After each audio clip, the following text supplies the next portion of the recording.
무인 산업이 될 수밖에 없다고 생각하는 이유는 해야 커피의 맛이 맛있기 때문이라고 생각을 해요.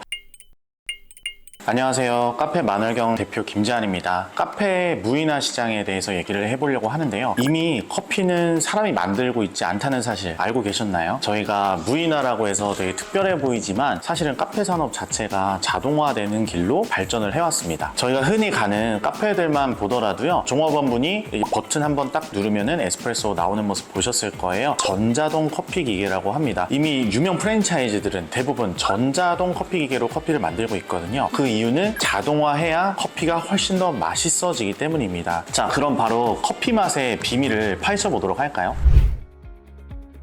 저도 카페에서 굉장히 오랫동안 일을 해보고 그리고 이제는 바리스타 자격증까지 이제 정식으로 취득을 했습니다만 카페를 보니까 자동화되고 있었던 거예요. 그러면은 고객분들이 가장 중요하게 생각하는 상품성, 맛과 가격 경쟁력을 다 갖추려면은 무인 산업이 답이라는 걸 생각을 했어요. 나라도 먹고 싶은 커피를 만들어야겠다라는 생각에 커피 기계를 공부하기를 시작했고 전자동 커피 기계 중에서 에스프레소 농도가 8%에서 12% 정도 나오는 기계를 찾았어요. 아, 이거는 사업성이 충분하겠다. 이 정도 마시면 나라도 먹겠다 해서 무인 카페를 창업하게 됐습니다. 무인 산업이 될 수밖에 없다고 생각하는 이유는 이 카페의 영역에 있어서만큼은 자동화해야 커피의 맛이 훨씬 더 표준화되고 더 맛있기 때문이라고 생각을 해요. 실제로 저희 카페에서 나오는 에스프레소 농도가 8에서 12%로 항상 일정하게 유지 관리되는 모습을 볼 수 있는데요. 그거는 지금 카페에서 어떻게 커피를 만드는지를 유심히 보면은 너무나 당연한 결과입니다. 예컨대 요거 이제 포터 필터에다가 자동 그라인더를 통해서 항상 균일한 양의 원두를 받아줘야 됩니다. 내가 원하는 정도 농도가 맞는 에스프레소를 뽑으려면 맨 처음에 분쇄 양이 똑같아야겠죠, 항상. 결국에는 애초에 다 자동화되면은 항상 균일한 품질의 커피를 만들 수가 있는 거예요. 물론 저희는 이 분쇄도도 이제 자동으로 조절해주는 장치가 있습니다. 그만큼 정밀하게 컨트롤 가능하다는 말이죠. 무인 카페 중에서 저희처럼 이렇게 상품성이 뛰어난 무인 산업이 있다면 맛도 좋고 가격 경쟁력도 있다. 그러면은 대다수의 고객분들이 애용해 줄 것이라고 생각을 했어요. 그 다음부터는 조금 진부한 얘기죠. 인건비가 계속해서 올라갑니다. 계속해서 모든 산업들이 비싸질 수밖에 없죠. 그 틈바구니에서 저희는 자유로울 수가 있다. 고품질의 커피를 이 정도 돈만 줘도 먹을 수 있는 시대가 충분히 됐다. 그만한 기술력이 성숙한 시대에 왔다는 거죠. 무인 카페라는 산업이 발전하기에 굉장히 적절한 시기다라고 판단을 해서 무인 산업이 된다고 저는 생각을 했어요.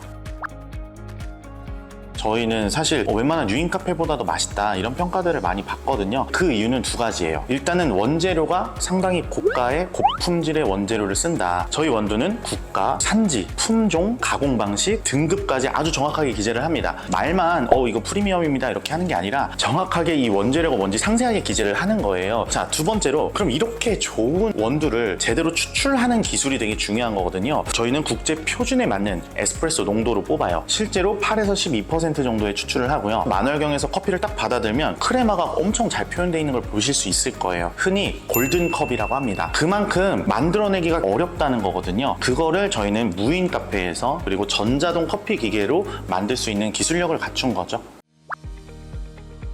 우선 장점은 굉장히 낮은 비용으로 고품질의 커피를 먹을 수 있다. 저희 브랜드가 갖고 있는 되게 독자적인 기술이긴 합니다만 전반적으로 무인 산업이 계속 성숙할 거라 생각합니다. 그러니까 많은 브랜드들이 품질 경쟁력에 초점을 맞출 거라 생각하고요. 기본적으로 이게 이루어진다면 상품성이라는 두 가지의 기둥 위에다가 이제 브랜드들을 쌓을 수 있겠죠. 그때는 이제 브랜딩된 무인화된 산업들의 경쟁이 될 것 같아요. 단점이라고 한다면 아무래도 고객들과의 라포를 어떻게 쌓을 것인가? 그거를 좀 고민하는 게 굉장히 어렵다. 저희도 되게 다양한 방식으로 고객들하고 어떻게 소통해야 되지? 라는 걸 생각을 합니다. 고객하고 직접 대면하진 않지만 고객에게 감동을 줄 수 있는 것들을 계속해서 발굴을 해내야 되는 거죠. 그거를 좀 실현하기가 아직은 어렵다는 게 무인산업의 단점이 아닌가라는 생각이 듭니다. 단순히 무인 산업의 시대가 올 거다, 카페 무인화의 시대가 온다 이런 말만 듣고 창업하실 분들은 없겠죠. 그래서 이제 예비 창업자분들이 걱정하시는 거, 리스크들 위주로 무인과 유인의 차이점 이런 것들을 설명 좀 드리겠습니다. 경쟁력에서 저희는 밀리지는 않는다고 생각을 해요. 이거는 저희 주장뿐만 아니라 창업 설명회나 이런 데 오시면 저희가 매출 자료를 아주 투명하게 보여드리는데요. 실제로 저가 프랜차이즈들 바로 옆에서 영업하는 매장들이 꽤 많습니다. 전부 다 평균 이상의 매출을 보여주고 있어요. 그만큼이나 적게는 70명, 많게는 100명 이상의 고객분들이 다른 브랜드가 아니라 만월경을 찾아준다는 거죠. 그래서 저희는 이거는 충분히 경쟁 가능하다고 생각을 하고 있어요. 진짜 절대 아닌 것 같고 너무 큰 오해 중 하나예요. 점포들의 매출 추이를 항상 관찰하고 추적을 합니다. 그런데 지금 하위권 매장들 중에 그리고 중하위권 매장들 중에 초반에 뭐 900만 원대 매출, 800만 원대 매출로 시작했던 데들이 정말 많아요. 그만큼 입지가 전부였다면 이런 결과들은 설명할 수 없을 겁니다. 매출이 낮았는데 높아지는 매장들도 정말 많거든요. 그렇게 저희가 추이들을 보고 있으면 와 입지가 전부야 라고 하는 건 진짜 큰 오해라는 거 꼭 아셨으면 좋겠어요. 고객들하고 어떻게 소통하는지, 어떻게 품질 관리를 하는지, 고객들한테 어떻게 진심으로 다가가는지 이런 것들이 중요하다고 생각을 합니다. 월세에 대한 걱정이 많은데요. 대부분 매물들을 찾아오면 월세가 200만 원이더라고요, 300만 원이더라고요 이런 얘기를 하시더라고요. 근데 그거는 사실 전문가가 아니라서 보이지 않는 것 같아요. 저희 전체 매장의 평균 월세가 79만 6천 원입니다. 최근에 개발한 점포들의 경우에는 평수를 조금 더 크게, 월세를 조금 더 많이 가져가는 경향들이 있기는 하지만 아직까지 월세의 평균치가 그렇게 높지는 않은 수준이에요. 저희가 표준적으로 한다면 하루에 1시간 정도의 시간을 씁니다. 그런데 기계에 대한 이해도가 아직 조금 성숙하지 못하거나 커피에 대한 이해도가 조금 부족할 때, 그럴 때 이 커피기가 굉장히 예민하기 때문에 잦은 장고장들을 일으킬 수가 있어요. 오해하시는 분들은 기계가 길들이기를 해야 돼서 3개월 뒤부터는 고장이 안 나더라 이런 얘기를 하시는데 그거는 좀 사실하고 다른 것 같고요. 관리하는 사람의 성숙도가 계속해서 올라가야 됩니다. 관리 능력을 저희가 굉장히 많이 강조드리고요. 점주분들 인터뷰도 있지만 매뉴얼을 꼭 좀 지켜달라 이런 얘기를 되게 많이 말씀을 드려요. 그만큼이나 중요해서 그렇습니다. 어떤 분들은 무인이니까 완전 손 놓고 오토로 돈 벌어야지 이렇게 생각하시면 그건 진짜 큰 오해고요. 다만 하루에 1시간 정도 시간을 쓰셔야 되고 아예 노동이 없지는 않다.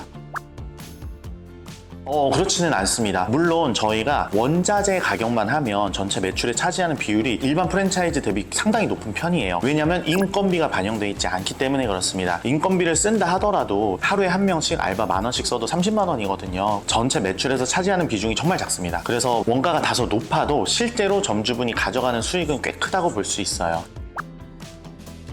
규모의 경제 때문에 그런 것 같아요. 만약 프랜차이즈로 창업을 하지 않으신다면 모든 부자재가 비싸겠죠. 저희가 평균적으로 시중 가격보다 점주분들한테 한 20%에서 30% 정도 낮은 가격에 식자재랑 부자재를 공급을 하고 있어요. 원재료 가격이 상승하고 이 원재료 가격은 결국 판매 가격에 반영될 수밖에 없어요. 그러면 판매 가격이 높은 무인 카페? 메리트가 없는 거죠, 사실. 한 가지 더 말씀드리고 싶은 거는 노하우 측면에서 있습니다. 무인 산업이라는 것 자체가 아직은 그렇게 성숙했다고 말하기에는 너무 초기 단계인 것처럼 보여요. 그래서 어떤 리스크가 있는지, 내가 영업을 하면서 어떤 결과물을 받아들여야 되는지 이런 것들에 대해서 무인 산업에 맞는 것들을 찾기가 어려운 분들이 많습니다. 하나 더 말씀드리자면은 기술팀과 CS팀의 유무에 있어요. 저희는 지금 일주일 내내 08시부터 23시까지 저희 본사가 직고용한 직원분들이 관리를 해주고요. CS팀 같은 경우도 08시부터 23시까지 월요일부터 일요일까지 근무를 해요. 그러니까 내가 언제든 궁금한 게 있으면 물어볼 수 있는, 도움을 받을 수 있는 직원들이 있다. 근데 그거를 개인이 하자면은 모두 다 본인이 스스로 해야 되거든요. 그게 굉장히 어렵다고 볼 수 있겠죠. 그런 측면에서는 프랜차이즈의 장점이 있는 것 같아요. 오늘은 카페 무인화의 시대가 오고 있다 부터 무인 산업에 대한 궁금증 위주로 이제 설명을 드렸어요. 제가 답변 드린 거 외에도 궁금한 점이 있다면 댓글로 꼭 남겨주시고 저희가 성심성의껏 답변을 드리도록 하겠습니다. 창업이 고민이신 분들한테 유익한 시간이었기를 바라고요. 다음 시간에 또 다른 인터뷰로 찾아뵙도록 하겠습니다. 감사합니다.